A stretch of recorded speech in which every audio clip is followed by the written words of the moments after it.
உங்க வீடு எப்படி இருக்கும்? என் வீட்டெல்லாம் பாத்தீனா மூக்கு மேல விரல வைப்ப அப்படி இருக்கும். என்னடி சொல்ற? அவ்வளவு அழகா இருக்குமா? அழகாவா? அது இல்லடி, வீட்டுக்கு முன்னாடி சாக்கடை ஓடும். உன்னால சாட்டைய சாணில முக்கி அடிக்கிறேன்டி. போடி போடி, நான்லாம் தெருவுல வந்தாலே எல்லாரும் பயப்படுவாங்க. உனக்கு அவ்வளவு பவராடி? அப்படிதான் நினைக்கிறேன். நான் ஸ்கூட்டியை ஸ்டார்ட் பண்ணாலே எல்லாரும் வீட்டுக்குள்ள ஓடுறாங்க. அந்த சாட்டை குடுடி, நானே என்ன அடிச்சுக்கிறேன்.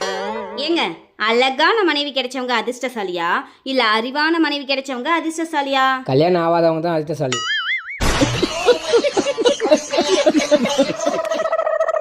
என்ன கோரப்புல்லு கோவமா வருது? எதுக்கு எறும்பெல்லாம் பிடிச்சிட்டு வந்து உங்க அப்பா மேல விட்டியா? சக்கரை குறைய மாட்டேங்குதுன்னு அவர் தான் சுத்தி புலம்பிட்டு இருந்தாரு. அதான் எறும்பு பிடிச்சிட்டு போய் விட்டேன். இவ அப்பா எவன்கிட்ட தப்பிச்சாலும் இவகிட்ட தப்பிக்க முடியாது போடி. அண்ணா, கோழி ஒன்று செத்து போச்சு, அதை நைஸாக வெட்டி விற்று தந்துடுறீங்களா? அந்த மாதிரிலாம் பண்ணக்கூடாதுமா. நம்ம கடைக்குன்னு ஒரு பேர் இருக்குது, அப்புறம் பேர் கெட்டு போயிடும். நீ வேற தெரிஞ்ச பொண்ணா போயிட்ட. சரி, கோழி எப்போ செத்துச்சு? இப்போதானே ஒரு 4 நாளைக்கு முன்னாடி. 4 நாள் ஆகுதா? ஏமா 4 நாளைக்கு முன்னாடி செத்து போன கோழியை மக்கள்கிட்ட கொடுத்தா மக்களுக்கு ஏதாச்சும் நோய் வந்துடாது? அண்ணா, மக்களுக்கு நோய் வந்தால் நமக்கு என்ன? நமக்கு காசு வருது இல்ல? இல்லைம்மா, இந்த வேலை செய்யறதுக்கு என் மனசாட்சி எனக்கு இடம் கொடுக்கல. நீ வேற கடையை பாரு. சரி, நான் வேற கடை. சாம்சங் மொபைல் இருக்கா? சாம்சங் மொபைல் தானே இருக்கு மேடம். ஒரு 10,000 அந்த மாதிரி ரேஞ்சில் பார்க்குறீங்களா, இல்லை பிளாஸ்டிக் மொபைல் 50,000 அந்த மாதிரி ரேஞ்சில் பார்க்குறீங்களா?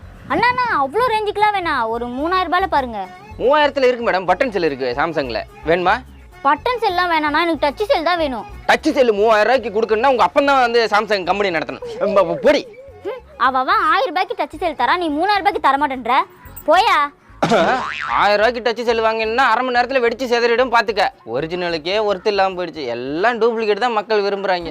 நானும் பல கடையில ரசனா குடிச்சிருக்கேன், ஆனா உங்க கடை ரசனா மாதிரி வேற எந்த கடையிலும் குடிச்சது இல்ல. அது எப்படி என்னச்சு அந்த டேஸ்ட் கொண்டு வரீங்க? அப்படி கேளுமா, நம்ம ரசனாவோட டேஸ்ட் எப்படி வருதுன்னா, நம்ம ரசனாவெல்லாம் போட்டுட்டு பெரிய டப்பராவில் ஊற்றி ஒரு 10 இந்திக்காரங்க பசங்களை கூப்பிட்டு குளிக்க விட்டுருவோம். டப்பராவில் வந்து அவனை குளிக்கிறதுனால தான் வருது இந்த டேஸ்ட். சும்மாவா சொன்னாங்க வடக்குன்னு தொட்ட ஃபுட்டு எல்லாம் கிட்டுன்னு?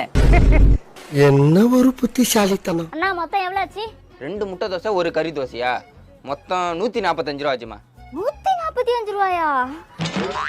என்ன மைக்கடிச்சு கீழே வந்துட்டா? இந்த பொம்பளைலாம் யாருமா ஹோட்டல்ல வந்து சாப்பிட சொல்றது? விலையை கேட்டோன்னு ஹார்ட் அட்டாக்ல போயிடும் போல் இருக்கு. இதெல்லாம் வீட்டுல பழைய கஞ்சி குடிச்சிட்டு இருக்கும் இல்லாம. அண்ணாச்சி, 1 கிலோ சக்கரை கொடுங்க. என்னம்மா 1 கிலோ சக்கரையா? தோத்தாரம் இருமா. இந்தாம்மா. இந்தாங்க அண்ணாச்சி, 1 கிலோ சக்கரைக்கு காசு. சக்கரைக்கு காசா? ஏமா 1 கிலோ சக்கரை உனக்கு 5 ரூபாயா? யோ, உன் சக்கரை இனிக்கிற இனிப்புக்கு எல்லாம் இந்த 5 ரூபா போதும். ஏண்டி சக்கரை இனிக்கலன்னா அதுக்கு நான் என்னடி பண்ணுவேன்? நான் என்ன 1 கிலோ சக்கரை 5 ரூபாய்க்கு வாங்குறேன்? இந்த ஊர்ல வியாபாரம் பண்றதுக்குள்ள நான் பிச்சைக்காரன் ஆயிரும் போல இருக்கு. போய் வாங்கிட்டு வாங்க. கல்யாணம் ஆனா பொறுப்பு வரும்னு சொன்னாங்க. ஆன பிறகு தான் தெரியுது, பருப்பு வாங்க கூட நாம தான் போக வேண்டியிருக்கு.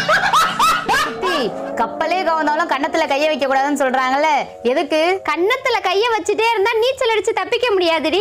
ஆமால. சரி வாஸ்தி, நம்ம கப்பல்ல ஏறி பார்க்கும். கப்பல்ல ஏறி பார்க்க முடியாதுடி, ஏரியில தான் கப்பலை பார்க்க முடியும். உங்களெல்லாம் கடல்ல ஊற போட்டு காலை புடிச்சு 2 உலுக்கு உலுக்குனா மொத்த எலும்பும் கொட்டி போயிடுண்டே. இந்தாயா பாயாசம். பாயாசத்துல ஏண்டி பால் கிடக்கு? நீ தானே பால் பாயாசம் கேட்ட. மாரியம்மா, இவளுக்கு மனசாட்சியே இல்லையம்மா. டேய், வெயில்ல கோழி கொண்டெல்லாம் காஞ்சு போய் கிடக்கு, தண்ணியை ஊத்தி விடு. சரி மாமா. Few minutes later. ஏண்டா போண்டா தலையா, போகும்போது உன் பொண்டாட்டிட்ட என்னடா சொன்ன? அந்த கோழி கொண்டைக்கு தண்ணி ஊத்த சொன்னேன். அவ ஊத்துன லட்சணத்தை நீயே பாரு. எப்படா வர எருமை மாடு? நில்லுடி, கொண்டையில தண்ணி ஊத்தணும். கொரபுரசத்துல பிறந்தவளை ஏன்டா கோழி பண்ணையில விட்டது? கோழி கொண்டைக்கு தண்ணி ஊத்த சொன்னா கோழியோட கொண்டைக்கு தண்ணி ஊத்திட்டு இருக்காள. இவளெல்லாம் என்ன பண்றது? ஓனர் பொண்டாட்டி, ரேஷனுக்கும் ஃபேஷனுக்கும் என்ன வித்தியாசம்? ரேஷன் ஃபேஷன் தெரியலடா. எடை குறைஞ்சா ரேஷன், கட்டிக்கிற உடை குறைஞ்சா ஃபேஷன். சரி, அமெரிக்காவோட ஜனாதிபதி யாரு? தெரியாது. இது கூட தெரியல. முதல்ல உலகத்து மேல கவனத்தை செலுத்து. சரிடி, பக்கத்து ஒரு பரிமளம் யாருன்னு தெரியுமா? தெரியாது. அப்போ புருஷன் மேல கவனத்தை செலுத்து. பைத்தியக்காரா? பைத்தியக்காரனா? யாரம்மா சொல்ற? ஒன்னதான் ஏன் சொல்ற? என் புருஷன் வந்து 1 கிலோ கறி வாங்கியிருக்கா, ஏன் அதுக்கு தலை கால் ஈரெல்லாம் சும்மா தர மாட்டியா? பொம்பளைங்க வந்து மட்டும் ஈனி இழிச்சிட்டு தந்துடுற, உனக்கு அவ்வளவுதான். ஏமா ஏதாவது ஒண்ணு ஃப்ரீயா கேட்டா தரலாம். தலை யோ, உன் மனச குடியா, பேங்க்ல கடன் வாங்கணும். என்னடி வளர்ற? காலையில நீ தானே சொன்ன. என்னை பத்தி என்னடி நினைச்சிட்டு இருக்க? நான் மனசு வச்சா பேங்க்ல எவ்வளவு வேணாலும் கடன் வாங்கலாம்.